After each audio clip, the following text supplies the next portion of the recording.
why are you questioning due process in a discussion of resignation of USEX and ASEX? Wala pa pong nagtatanong about that, Madam Vice President. Sir, kinontempt nyo Madam- na, sir, dinetain nyo na yung tao for due process. Madam Vice President, Sir,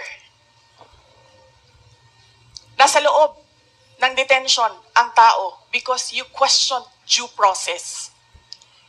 Asaan ang explanation ng due process ninyo doon? Nasaan?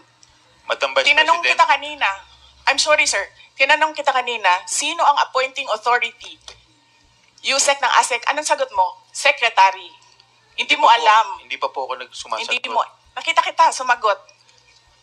Camera. Kita sumagot. Sinabi mo, Mr. Secretary. Chairman, motion to Hindi